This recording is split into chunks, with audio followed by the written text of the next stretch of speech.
Imagine you happen across a short movie script that describes a scene between a person and their AI assistant. The script has what the person asks the AI, but the AI's response has been torn off.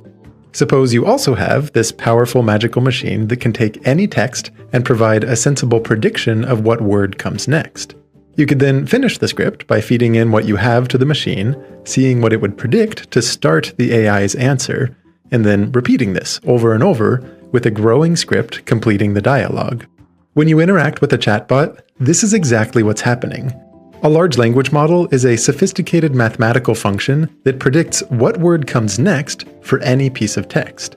Instead of predicting one word with certainty, though, what it does is assign a probability to all possible next words. To build a chatbot, what you do is lay out some text that describes an interaction between a user and a hypothetical AI assistant. You add on whatever the user types in as the first part of that interaction, and then you have the model repeatedly predict the next word that such a hypothetical AI assistant would say in response, and that's what's presented to the user. In doing this, the output tends to look a lot more natural if you allow it to select less likely words along the way at random. So what this means is even though the model itself is deterministic, a given prompt typically gives a different answer each time it's run. Models learn how to make these predictions by processing an enormous amount of text, typically pulled from the internet. For a standard human to read the amount of text that was used to train GPT-3, for example, if they read nonstop 24/7, it would take over 2,600 years. Larger models since then train on much, much more. You can think of training a little bit like tuning the dials on a big machine. The way that a language model behaves is entirely determined by these many different continuous values, usually called parameters or weights. Changing those parameters will change the probabilities that the model gives for the next word on a given input.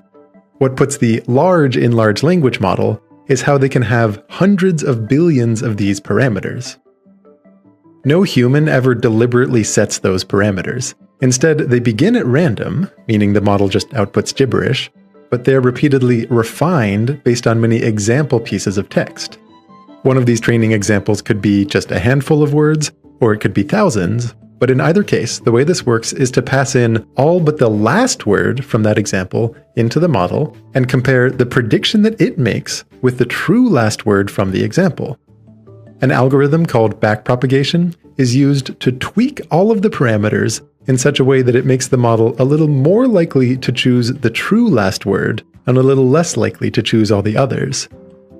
When you do this for many, many trillions of examples, not only does the model start to give more accurate predictions on the training data, but it also starts to make more reasonable predictions on text that it's never seen before. Given the huge number of parameters and the enormous amount of training data, the scale of computation involved in training a large language model is mind-boggling. To illustrate, imagine that you could perform 1 billion additions and multiplications every single second. How long do you think that it would take for you to do all of the operations involved in training the largest language models? Do you think it would take a year?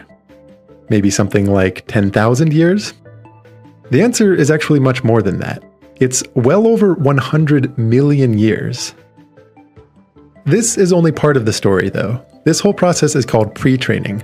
The goal of auto-completing a random passage of text from the internet is very different from the goal of being a good AI assistant.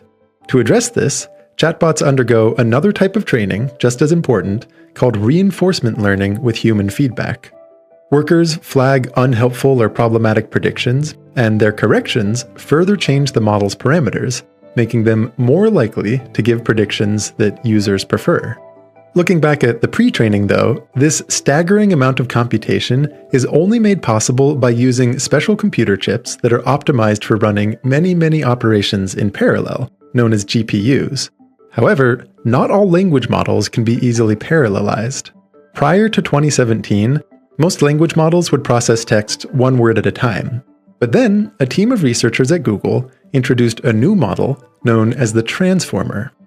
Transformers don't read text from the start to the finish. They soak it all in at once, in parallel.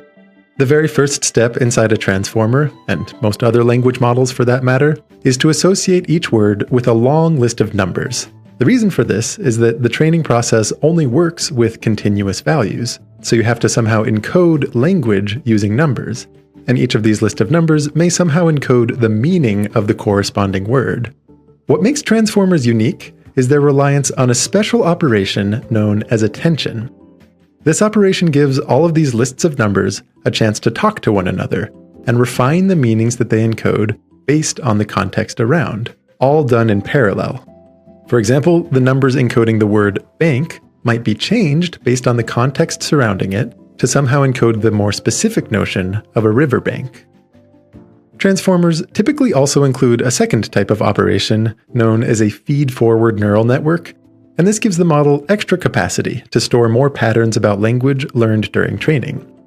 All of this data repeatedly flows through many different iterations of these two fundamental operations, and as it does so, the hope is that each list of numbers is enriched to encode whatever information might be needed to make an accurate prediction of what word follows in the passage.